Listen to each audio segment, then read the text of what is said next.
What do we got here? 10Q versus 10Q? Yes. Ooh. Right away, I must point out there is a difficulty in having the 3-4 as white facing your opponents because you've created this weird artificially large portion of the board that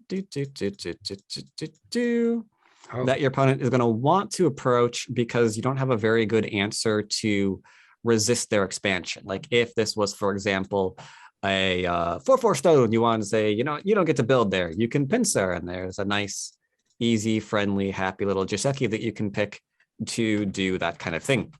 We don't really have that in this location because if you want to pincer, we tend to get into this kind of a result, whereas you can see white is very, very tiny and black is continuing to attack and expand across all of the things. So generally when we see this, we're going to play for territory as white, and then black still gets to expand across all the things, which is a problem later because we then also get to shoulder hit and that expansion just keeps coming. Now you can play this way. There is a way to play it, but it's a little bit more of a specialty move. So I would keep, especially as a DDQ and a Q in general, I would keep my 3-4 as white facing myself as white here, and I would heavily consider not doing this as white, because even at like 6 and 7 Don, when my opponent plays here, I expect them to have something really, really special in mind. Otherwise, they fall behind in the opening immediately, and that's just unfortunate. So yeah, here we got the territory. I would also recommend not playing away from here. Hello, don't play with her, thank you. Because we've given a very, very, very large win condition to our opponent, and that is you're going to play something else.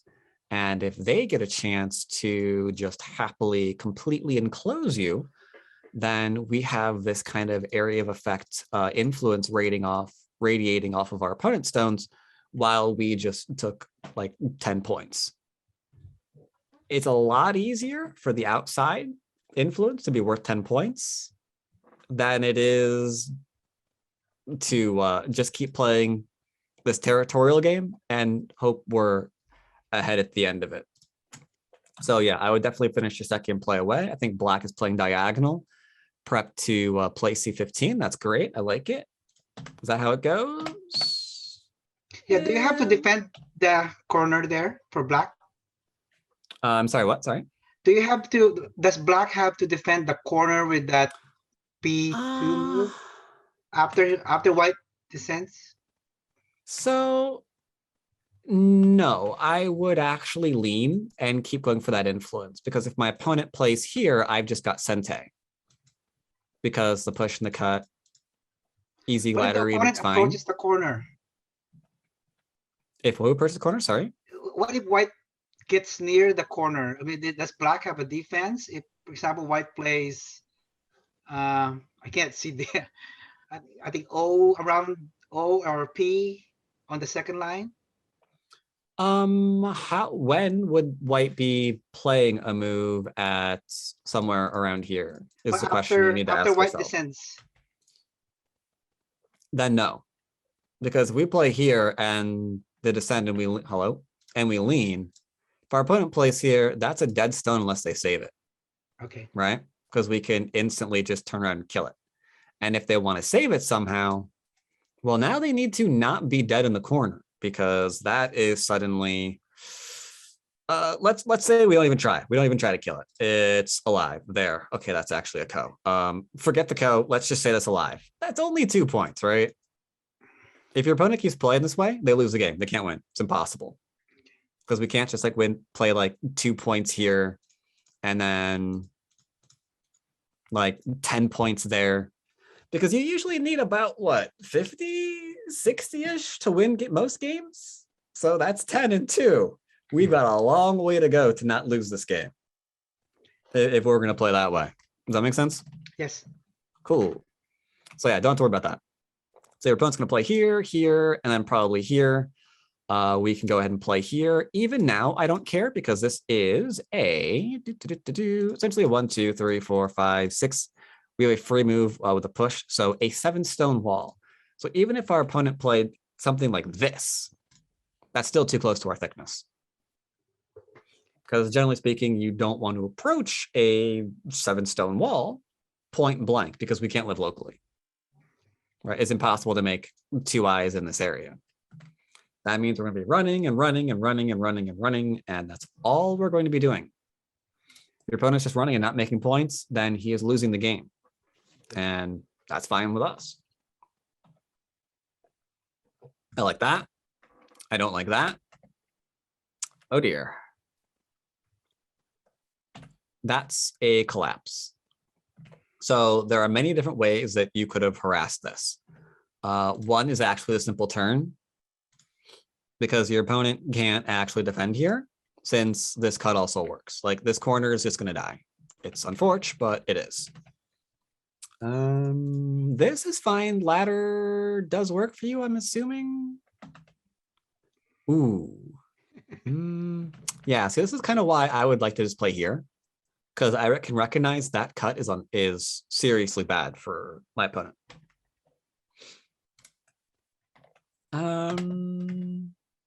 Okay. Yeah, I like getting rid of that, sure. I would say this is losing move this game.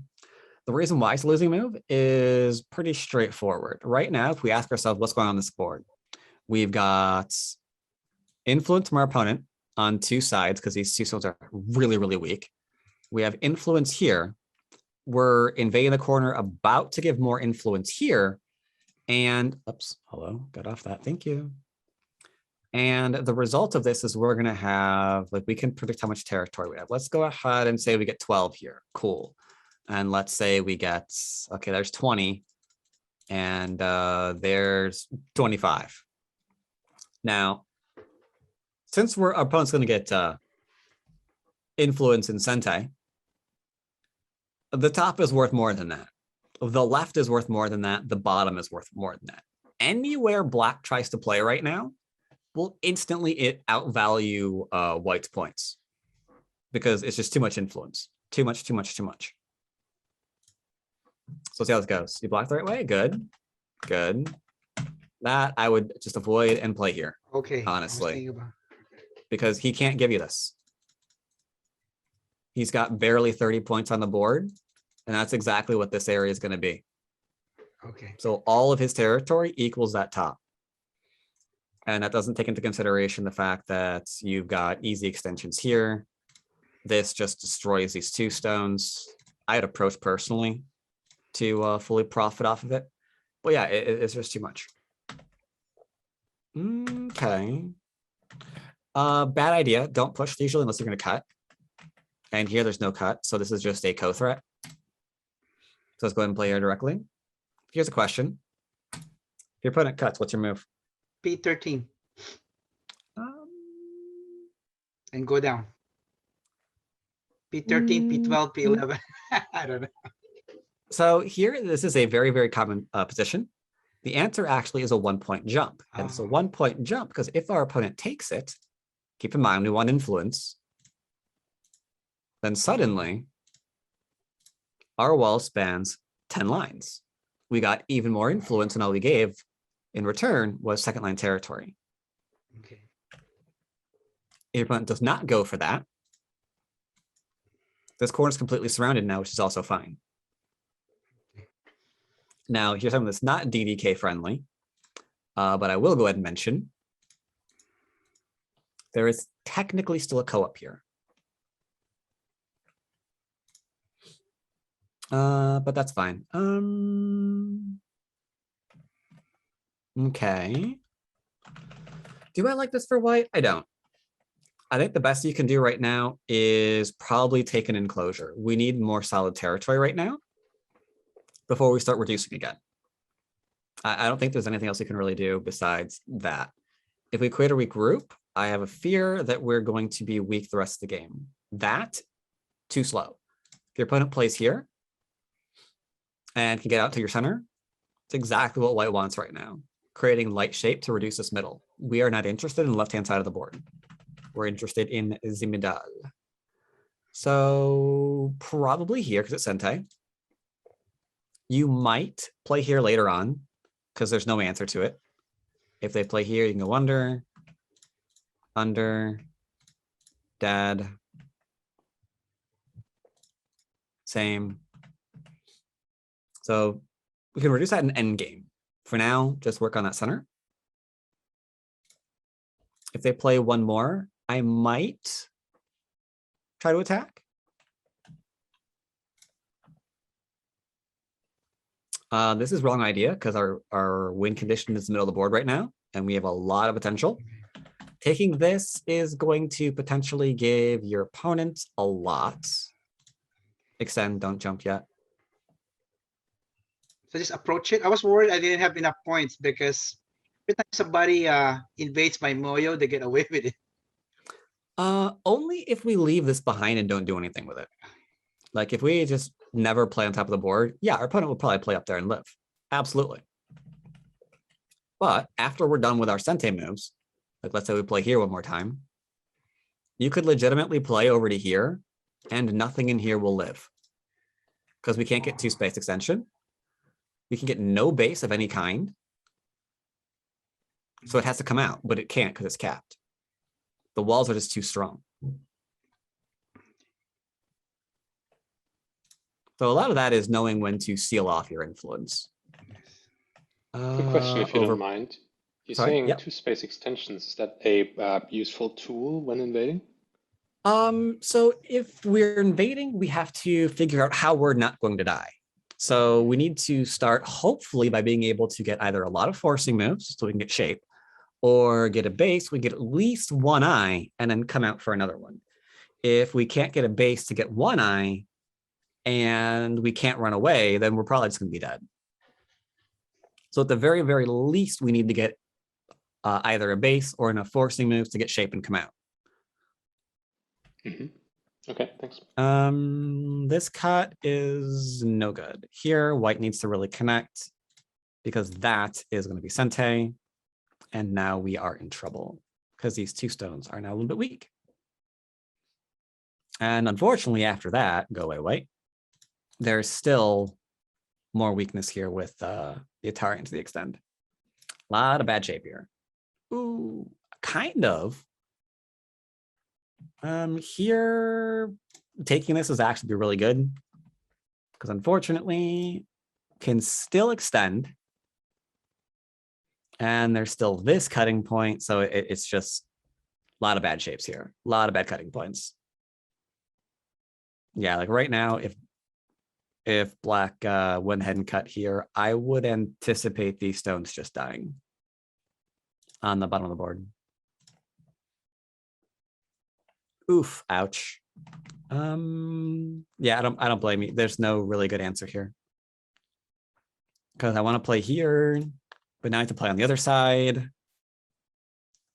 Yeah, it's kind of awkward.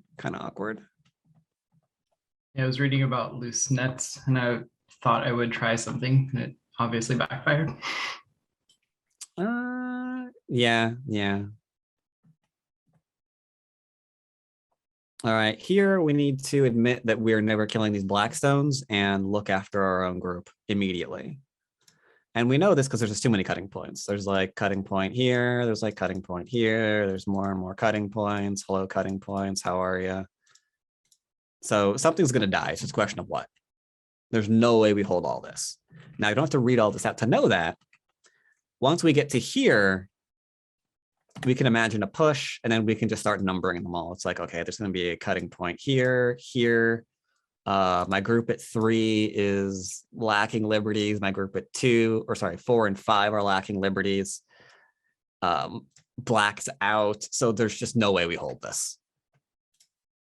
So at that point, you just kind of back off and whatever happens, happens.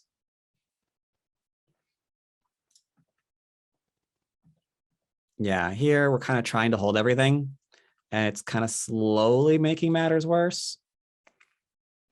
Because this, I don't expect anyone to see, but if you see it, white's dead.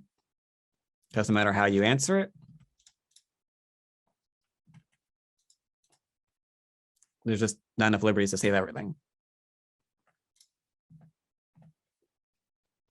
All right, what do we have here? I would really love to play this, but right now I think White's chief concern is making sure that these stones don't come back to life. You got there.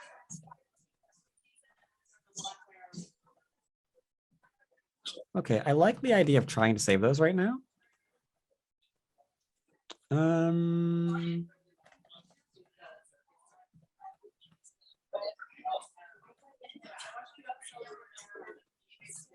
That mostly connects. Black again, I still recommend anything here to keep our points. Unless you see the kill over here, that's fine too.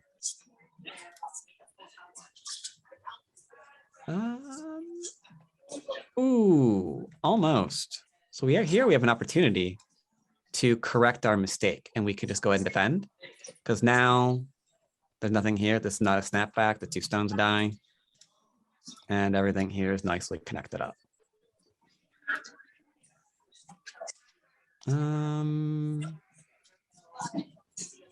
That's technically a co. You'd want to play. Actually, yeah, it's co no matter what. Wait, what? There we go. Why are you a co? Why are you a co? Well, I guess you're a co because of that. Yeah, we really just need to go ahead and disconnect here. Or not connect here, but make the eye, because we can't lose that one, right? But yeah, here, that is co. Because if our opponent plays here, we can knock that one out too.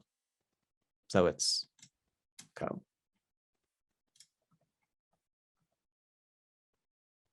Danger. Yep. A little bit slow. Last chance for White right now is a crazy thing. And that is maybe poke here because there's a threat into something more deep into Black's area. Very, very risky. But if that upper left just falls, or that top side, sorry, just falls to the opponent, that's bad. This is slow.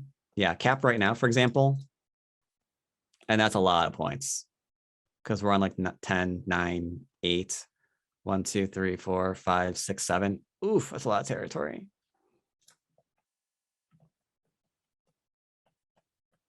Yeah, I think that's gonna be, yeah. I haven't counted, but I think White's behind because there's this, the bottom, that middle is large, should be, right?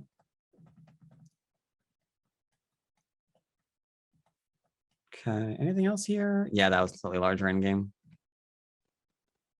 Doesn't go here, here, here, into there, forcing moves.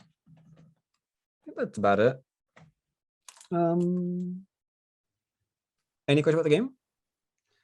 I think you answered all my questions. What about Adam? Yeah, no, same here. Thank you. Thank you, Darwin. Appreciate it.